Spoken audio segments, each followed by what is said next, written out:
हमारे चैनल को सब्सक्राइब करें और बेल आइकन दबाएं।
सर, ये तो मर चुकी है।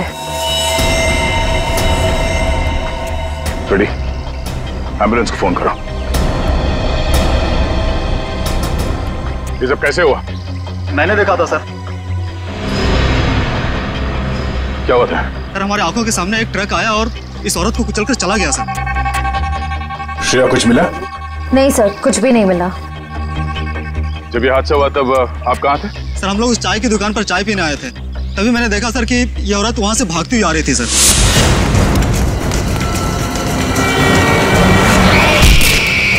सर, शायद ये स्पीड में आते हुए ट्रक को देखकर डर गई होगी।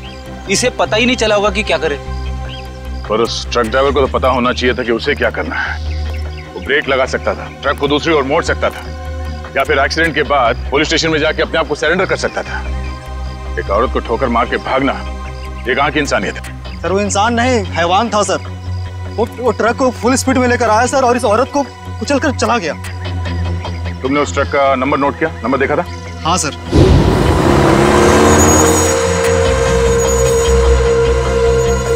इस औरत के हाथ में कोई पर्स या बैग वगैरह था?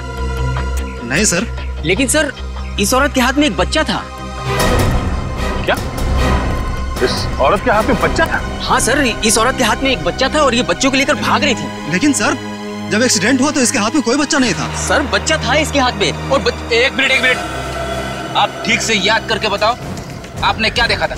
सर, मैं अपनी दुकान में था और इस औरत को देखा तो इसके हाथ में एक बच्चा था और ये बच्चे को लेकर भाग रही थी साहब। जिन्होंने इस औरत को बच्चे के साथ भागते हुए देखा, और इन साहब का कहना है कि इस औरत के हाथ में बच्चा था ही नहीं। पर अगर इस औरत के हाथ में वाकई में बच्चा था तो बच्चा कहाँ गया? कहीं ऐसा तो नहीं कि इस औरत ने बच्चे को कहीं छोड़ दिया? हो सकता है फ्रेडी, उस बच्चे को ढूंढना होगा।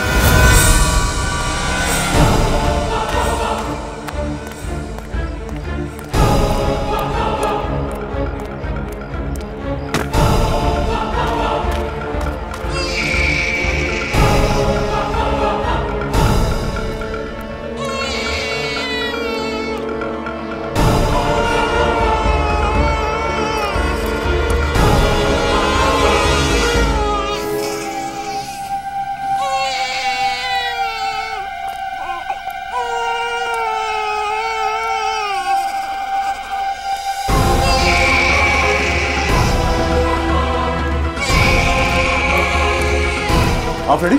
सर, बच्चा टोकरी में है सर। अरे,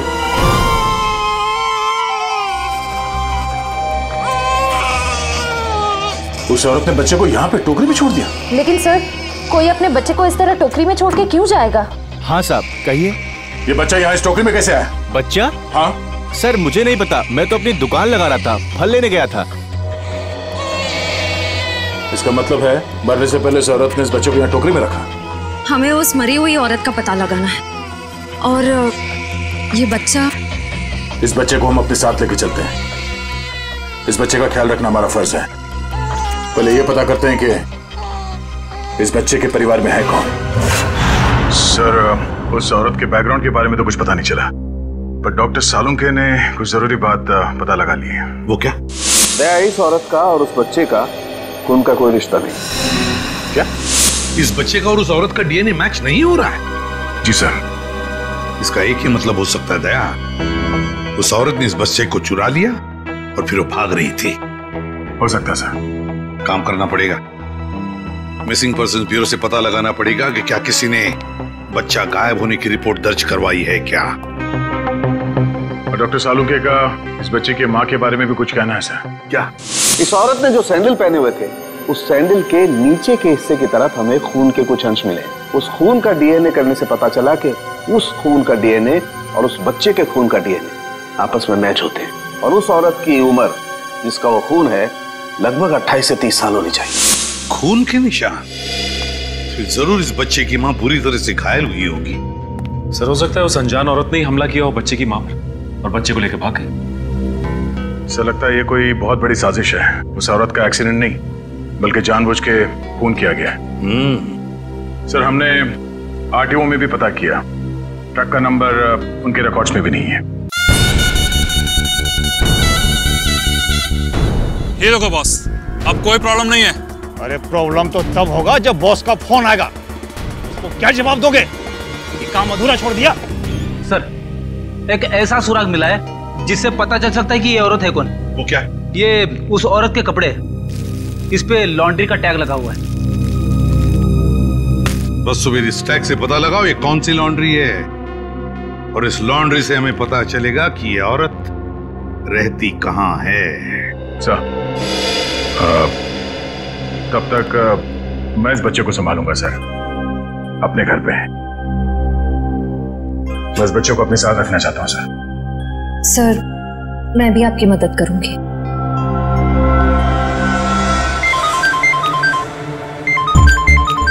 उसी का फोन है। सलाम बॉस। मुझे वो बच्चा किसी भी हालत में जिंदा चाहिए, किसी भी हालत में।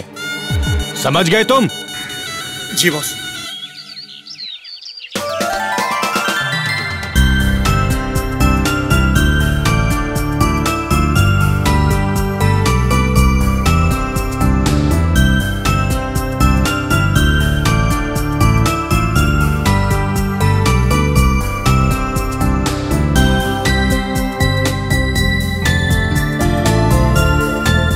सर, आप शांत हो जाइए, मैं इसे संभालती हूँ।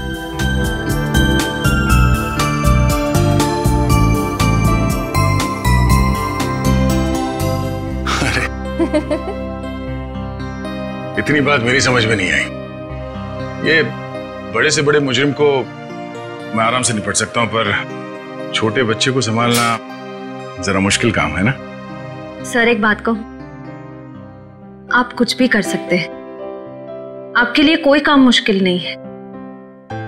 बड़े बड़े गुनहगारों से निपट सकते हैं, छोटे बच्चों को संभाल सकते हैं।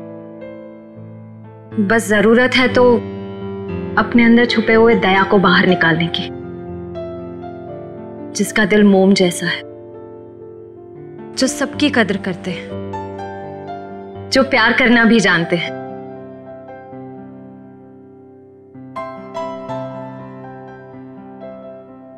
I mean, जो सबकी इज्जत करना भी जानते हैं। अब चिंता करने की कोई जरूरत नहीं है सर, मैं आ गया हूं। अरे फिर तुम, क्या बात है? सर, हाँ? जब मुझे एहसास हुआ कि आप अकेले बच्चे को संभाल नहीं पाओगे तो मैं आ गया। ला, बच्चा दो। इट्स ओके सर, मैं बच्चे को नहीं संभाल पाओगी, मुझे दे दो। लेकिन फ्रेडी, बच्चे को नींद नहीं आएगी, उसे सुलाने का तरीका मेरे पास है। बच्चा दे दो।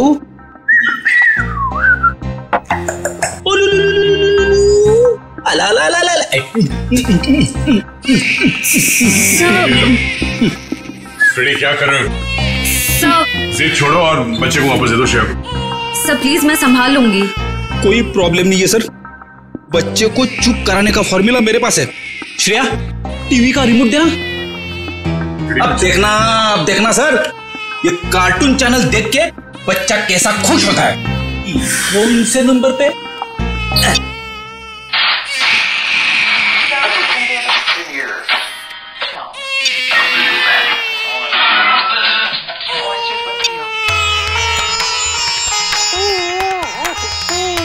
फिर एक मिनट वो शास्त्रीय संगीत वाला चैनल फिर से लगाना।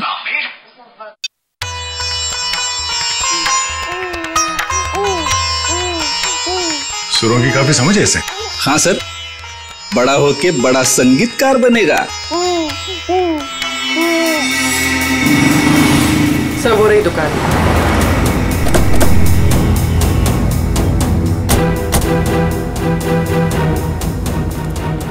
ये लो, कस्टमर के कपड़े हैं, पैक कर दो। हाँ सर, कहिए, कपड़े देने आए हैं या लेने आए हैं? अगर देने आए हैं तो 5 दिन के बाद ही मिलेंगे, और अगर लेने आए हैं तो मैं उम्मीद करता हूँ कि 5 दिन के बाद ही आए होंगे। सर, मैं बहुत ही ईमानदार व्यापारी हूँ और मैंने आज तक अपने किसी भी कस्टमर को कोई भी धोखा नहीं दिया है। हाँ, ये कपड़े आपकी लॉन्ड्री में धुले हैं ना?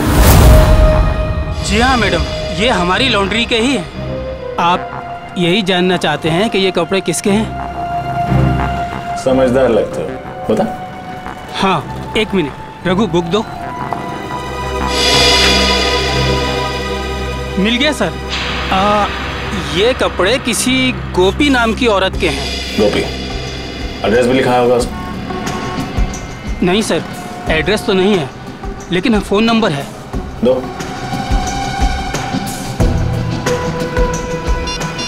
साहब, मुझे तो पहले से शक था जब वो लड़की यहाँ कपड़े डालने आई थी। ऐसा क्या किया था उसने? मैडम, मैंने बोला 5 दिन बाद कपड़े लेके जाना। वो बोली मैं 2 दिन में आऊंगी। मैंने कहा नहीं मिलेंगे, तो मुझसे गुस्सा करने लगी। बोली तुम्हें धोबी घाट पर ले आकर उल्टा लटका दूंगी, और किसी के साथ मोटरसाइकिल में बैठकर चली गई। उस मोटरसाइकिल वाले का चेहरा देखा था तुमने? साहब, उस समय शाम हो चुकी थी और वो रोड के उस पार खड़ा हुआ था, तो मैं ध्यान नहीं दे पाया साहब। इस मोबाइल नंबर के जरिए हम उस मोटरसाइकिल वाले तक पहुंच जाएंगे। चुप रहो, समझे? तो एक मिनट। उस औरत का नाम गोपी था। Very good. उसके मोबाइल नंबर से उसका घर का पता निकालो। इस केस में इस औरत की पूरी जानकारी चाहिए हमें, ठीक है? रजत, मैं तुम्हें बाद में फोन करता हूं।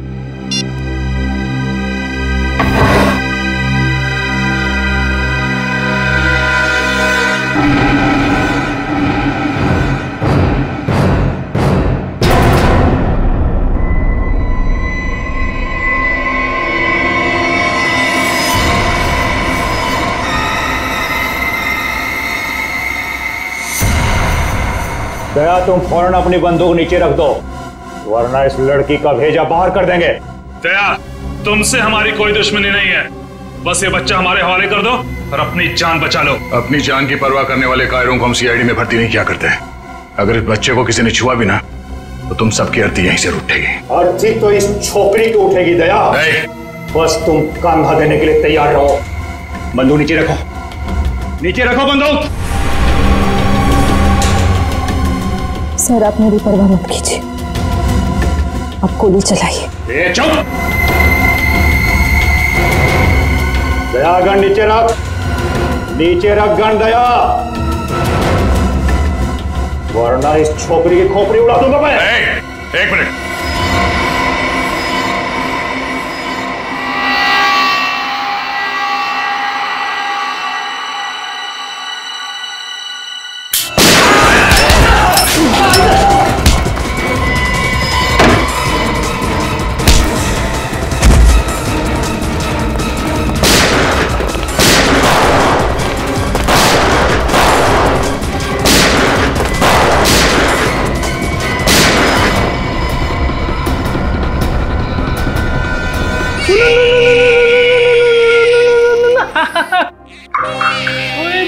इतना छोटा सा मासूम बच्चा किसी का क्या बिगाड़ सकता है?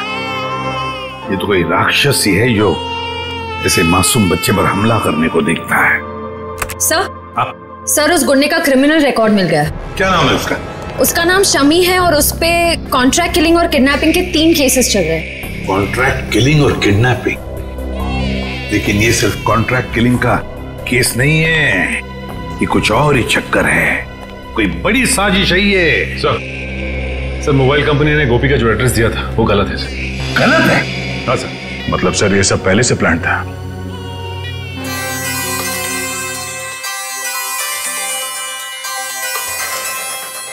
अरे वाइफ का फोन।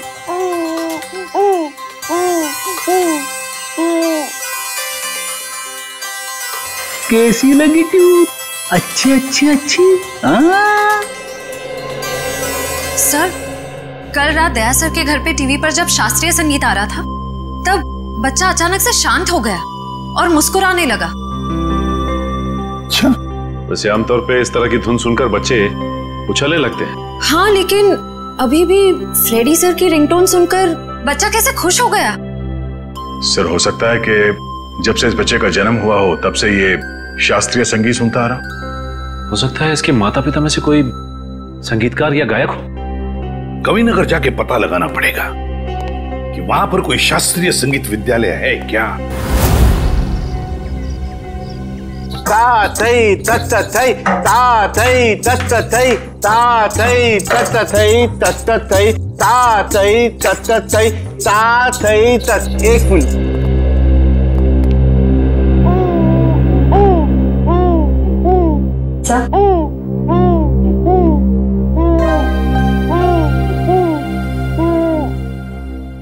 लगता है सही जगह पे हैं।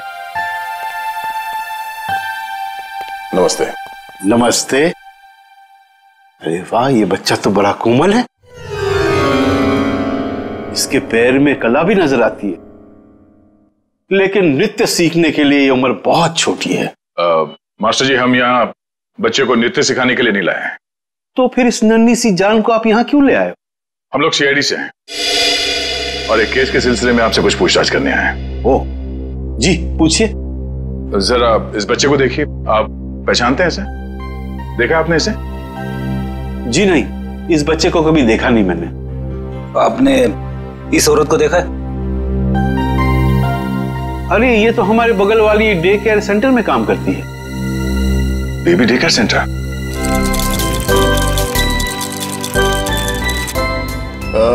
एक्सक्यूज मी, आप इस औरत को पहचानती हैं?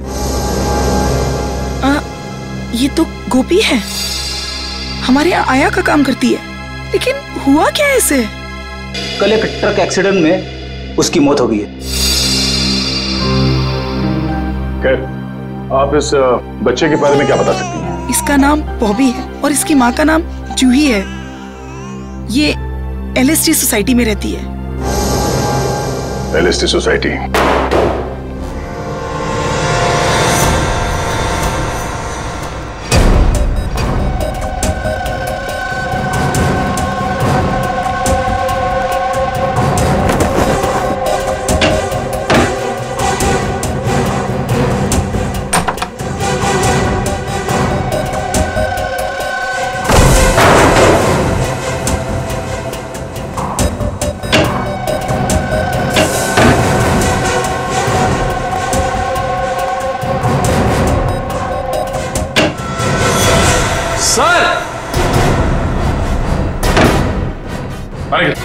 सर, ये देखिए, बॉबी की माँ जूही को ही मार दिया।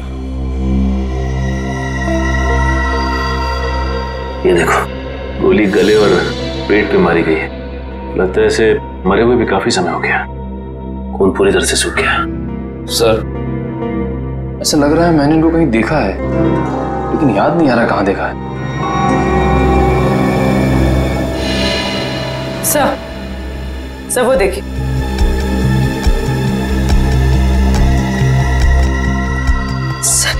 खून से सने हुए जूतों के निशान। ये देखो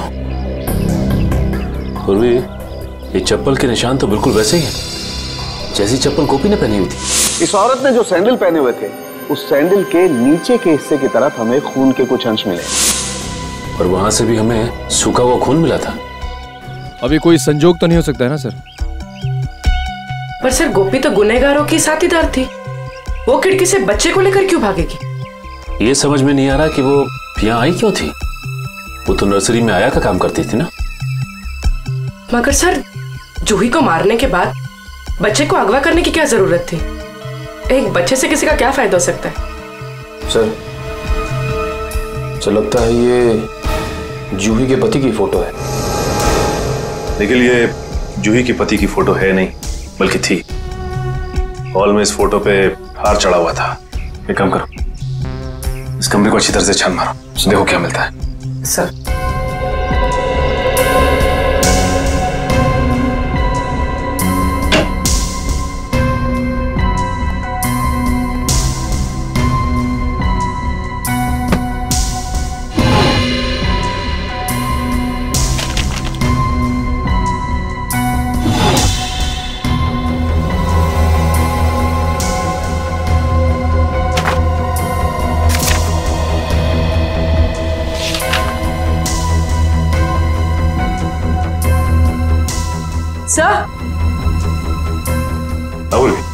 सही देखिए।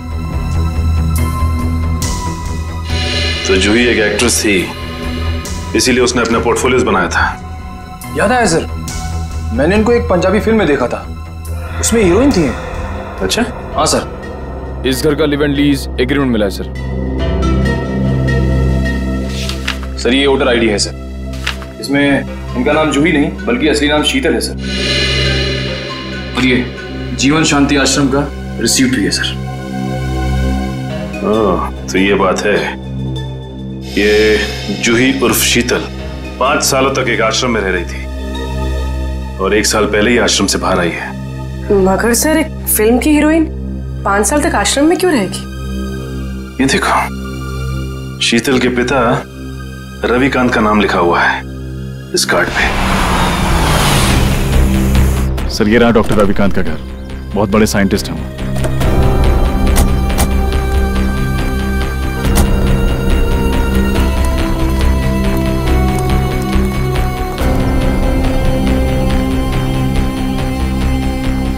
सर ये घर तो लगता है काफी टाइम से बंद पड़ा है। हाँ रजत, ये देखो कितने दिनों के अखबार पड़े हैं यहाँ पर, ये सारे खत पड़े हैं। काम करो, इन दोनों घर के अंदर जाके अच्छी तरह से तलाशी देखता हूँ ये चिट्ठियां क्या है।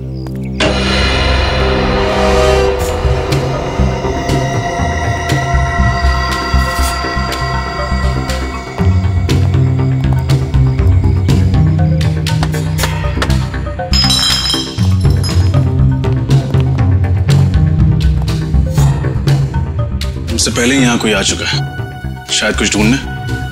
देखो कुछ हाथ लगता है क्या? सर,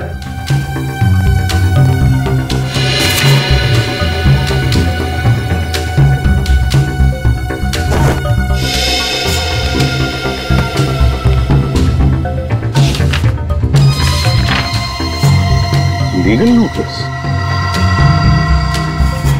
अरे सुनिए सुनिए, देखिए मैं सीआईडी से हूं। एक बात बताइए, आप रविकांत जी को जानते हैं? हाँ सर, 10 सालों से वो मेरे पड़ोसी हैं। अचानक उनकी मौत की खबर सुनकर बहुत दुख हुआ। अचानक मौत हो गई रविकांत जी की? कब, कैसे? गाड़ी की स्पीड इतनी तेज थी कि वो कंट्रोल नहीं कर सके और वो जाके नदी में गिर गए। Oh my God. कुछ मिला? नहीं सर। ये रविकांत जी का एक्सीडेंट ही था या? एक्सीडेंट ही था सर। ठीक है, थैंक यू वेरी मच, अब जा सकते हैं। नोटिस कैसी?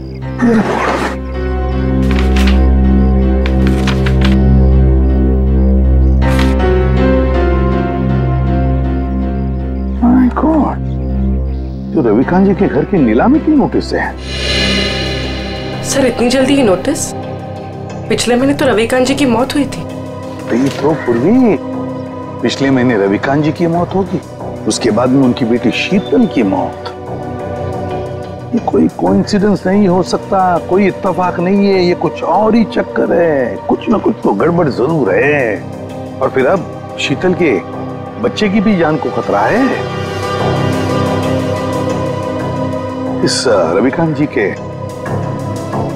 एडवोकेट से मिलना पड़ेगा, वकील से मिलना पड़ेगा, पता लगाना पड़ेगा इस घर के नीलामी का राज क्या है।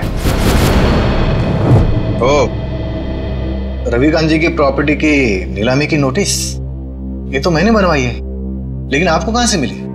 उनके घर से। एक और बात, उनकी बेटी शीतल का किसी ने खून कर दिया। शीतल का खून? लेकिन ये किसने किया? उन्हीं का पता लगाने ही तो हम आपके पास आए हैं। मैं कुछ समझा नहीं। रविकांत जी और शीतल के बाद इस मकान पर हक किसका बनता है? शीतल जी के बेटे बॉबी का। सिर्फ मकान पर ही नहीं, कसारा में जो 50 एकड़ जमीन है वो भी बॉबी के नाम हो जाएगी। अच्छा, और ये नीलामी का आइडिया किसका था? रविकांत जी के छोटे भाई राकेश का। राकेश? इस राकेश के बारे में और कुछ जानते हैं? जी हाँ, दरअसल उनके परिवार को मैं पिछले 15 साल से जानता हूँ। उनके सारे लीगल मैटर्स मैं ही देखता हूँ। रविकांत और राकेश के पिताजी की जब मृत्यु हुई तो उनके प्रॉपर्टी का सबसे बड़ा हिस्सा रविकांत को मिला और सिर्फ 15% राकेश को। ऐसा क्यों किया उनके पिता? क्योंकि राकेश के तौर तरीके और आलसीपन की वजह से उनके पिताजी काफी नाराज थे और उनको राकेश पर भरोसा नहीं था। तो इस बात से तो राकेश जी को बहुत गुस्सा आया होगा। जी हाँ, बहुत। इतना ही नहीं, उसने अपने भाई के साथ सारे रिश्ते नाते तोड़ दिए थे। फिर अचानक दिवाली के दिन आकर गले मिले और सारे गिले शिकवे दूर हो गए। हो सकता है ये राकेश की चाल हो, रविकांत जी का भरोसा जीतकर उनकी पीठ पर वार करने की। सर, ये भी तो हो सकता है कि बॉबी को राकेश जी ने अगवा करवाया हो। ये तो राकेश से मिलकर ही पता चलेगा।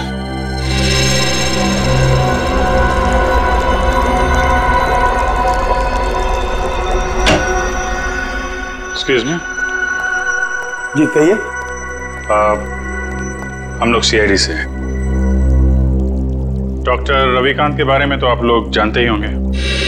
जी, डॉक्टर रविकांत मेरे गुरु जैसे थे। आप? जी, मेरा नाम फनीश है। इस लैब में जो भी रिसर्चेज होती हैं उन्हें मैं फाइनेंस करता हूँ। मिस्टर फनीश, हम डॉक्टर रविकांत की मौत के बारे में आप लोगों से कुछ पूछताछ करने आए हैं। उनकी मौत से तो हम सबको बहुत बड़ा सदमा पहुंचा है सर। न केवल इस लैब का बल्कि हमारे देश का भी बहुत बड़ा नुकसान हुआ है। लेकिन वो कहते हैं ना कि नसीब के आगे किसी का बस नहीं चलता। ऐसा लगता है कि उनकी मौत से किसी और का नसीब जरूर जग गया है। मैं कुछ समझा नहीं। हमें शक है कि उनकी कार का एक्सीडेंट हुआ नहीं है बल्कि करवाया गया है। यानी किसी ने उनका मर्डर किया? शायद। वैसे किस चीज पे रिसर्च कर रहे थे डॉक्टर रविकांत? इसके बारे में तो उन्होंने कभी किसी को कुछ नहीं बताया।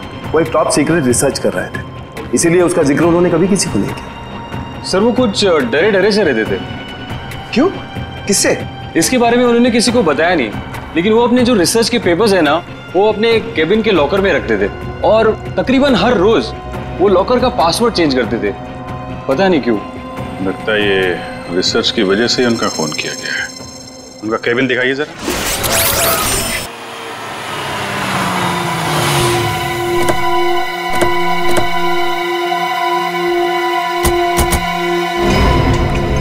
सर, गाड़ी तो यहीं खड़ी है। राकेश घर में ही होगा। हाँ।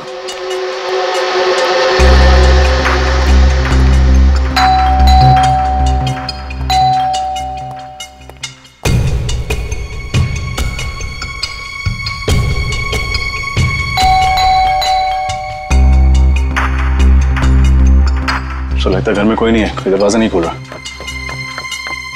है। घर में कोई तो है, आवाजें आ रही हैं। खोल दो दरवाजा।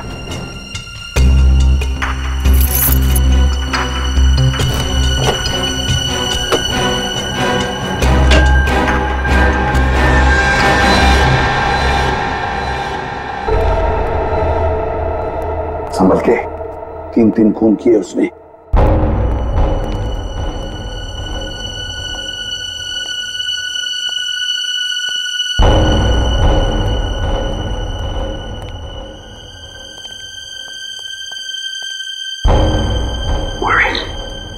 इस तरफ जाओ। Sir,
CID.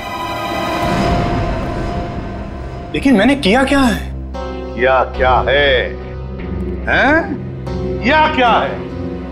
अभी पता चल जाएगा क्या क्या है।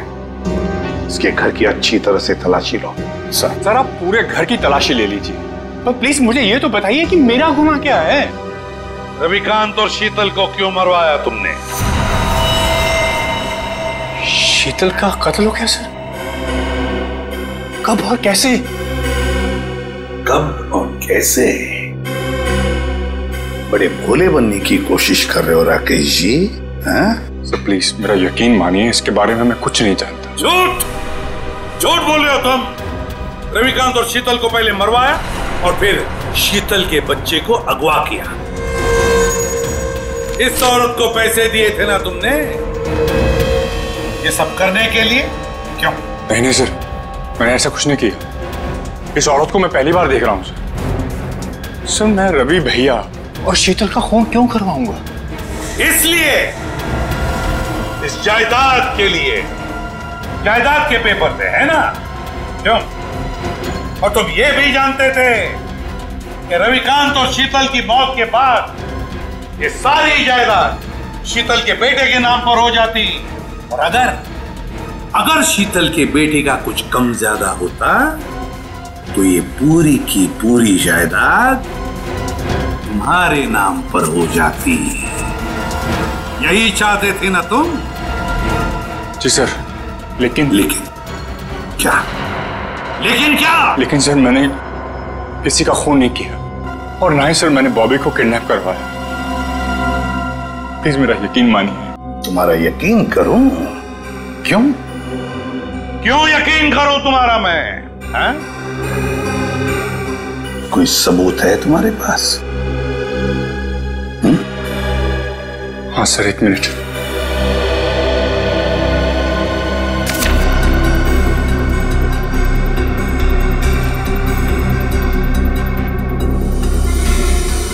रविकांत चैरिटी फाउंडेशन 50 लाख रुपए। जी सर, जायदाद में जितना भी मेरा हिस्सा था उस सबको बेचकर सारे रुपए में रवि भैया की चैरिटी में डालने वाला था। सर भगवान का दिया हुआ मेरे पास सब कुछ है। पैसों के लिए मैं अपने भैया का खून क्यों करवाऊंगा? सर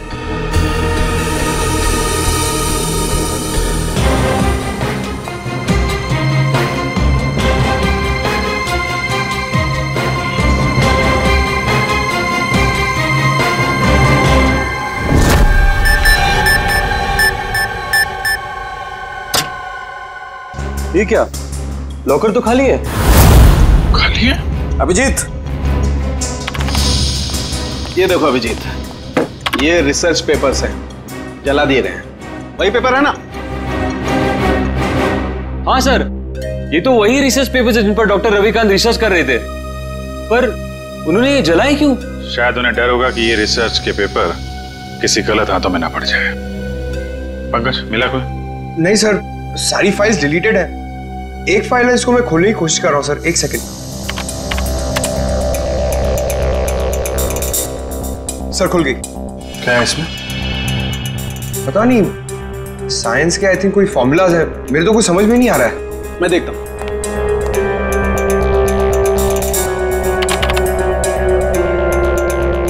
ओह नहीं अभी जी, ये कोई साइंस का फार्मूला नहीं है, ये एक वायरस की टेस्टिंग रिपोर्ट है। क्या मतलब सर? मतलब ये कि जैसे जहर का काट जहर होता है, वैसे ही किसी भी बीमारी का इलाज उसके वायरस के द्वारा ही किया जाता है। और इस वायरस का टेस्ट किसी इंसान पर कर रहे थे डॉक्टर रविकांत।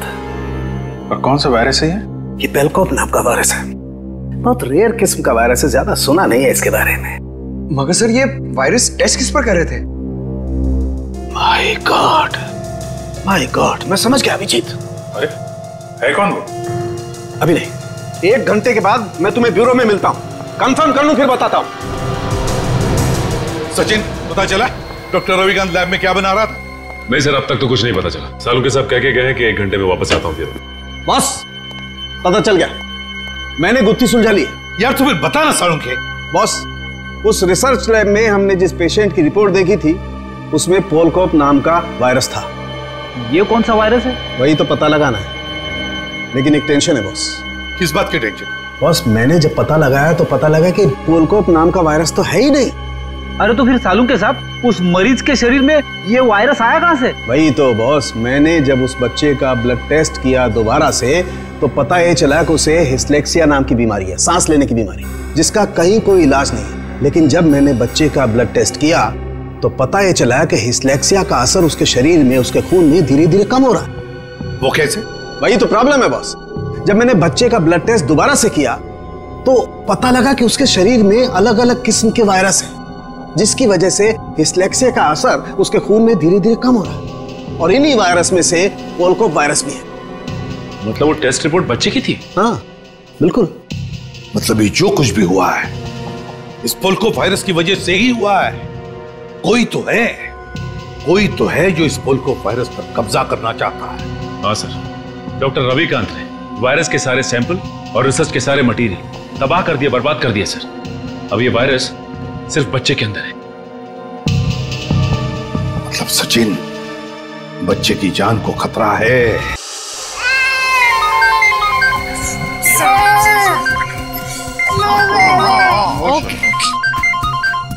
एसीपी साहब का फोन। Hello sir. क्या बच्चे के शरीर में वायरस इंजेक्ट किया गया? सर लगता है इसीलिए उसका टेम्परेचर उतर नहीं रहा, उसे बुखार है सर। हाँ सर, हम लोग वहीं जा रहे थे। ठीक है सर, ओके चलो।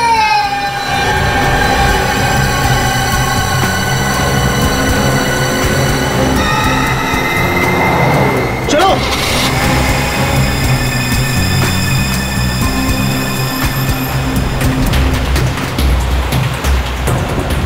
बॉबी का बुखार तो बढ़ता ही जा रहा है।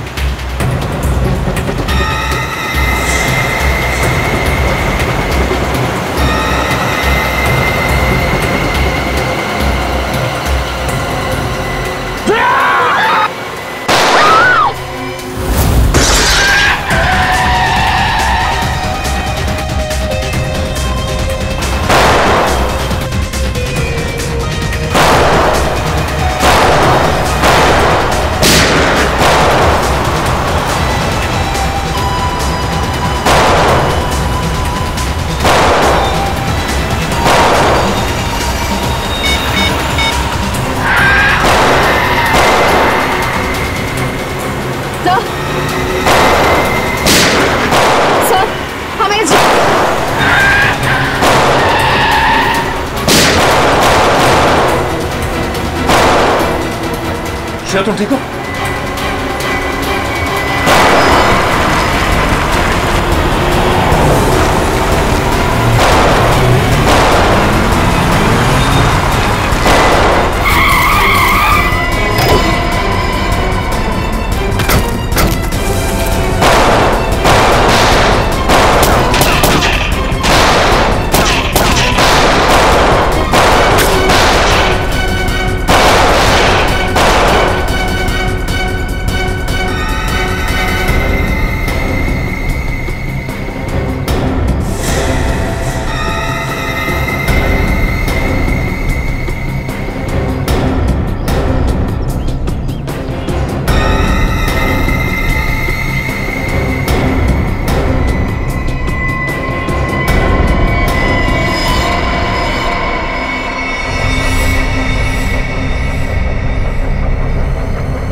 गोली खत्म हुई श्रेया।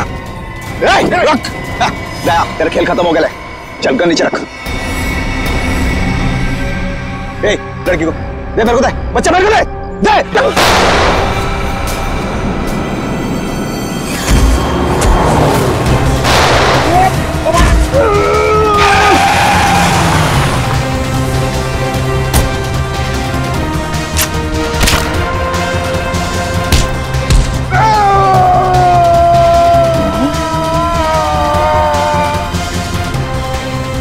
शेर का शिकार करने निकले थे गीदड़ लोग। बोल, किसके कहने पे किया ये सब? शर्म आनी चाहिए तुम्हें। एक मासूम बच्चे के साथ तुमने ऐसी घिनौनी हरकत की। मैं मजबूर था ऑफिसर।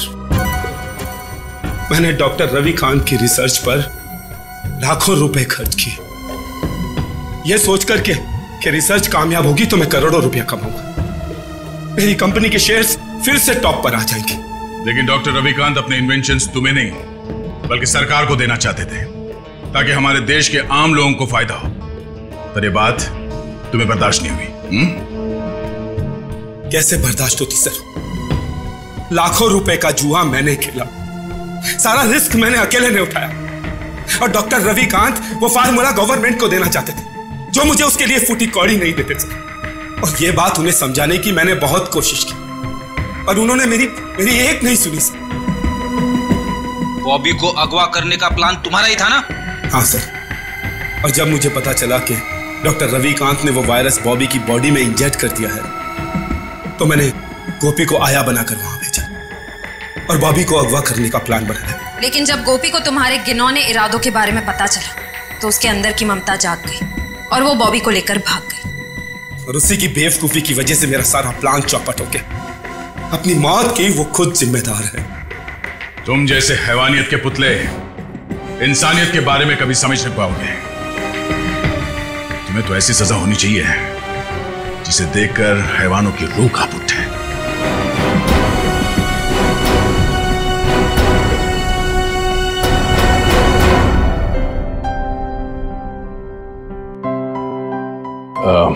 सर, हमें इस बच्चे के भविष्य के लिए कुछ करना चाहिए। हाँ, इसके भविष्य का पूरा बंदोबस्त करके रखा है।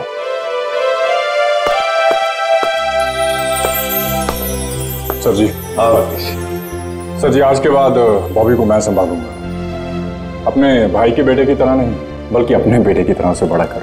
ये तो बहुत खुशी की बात है, लेकिन जिंदगी में कभी इस बच्चे को किसी मदद की जरूरत पड़े तो हमें जरूर याद करना। बहुत खुशी होगी हमें। Thank you.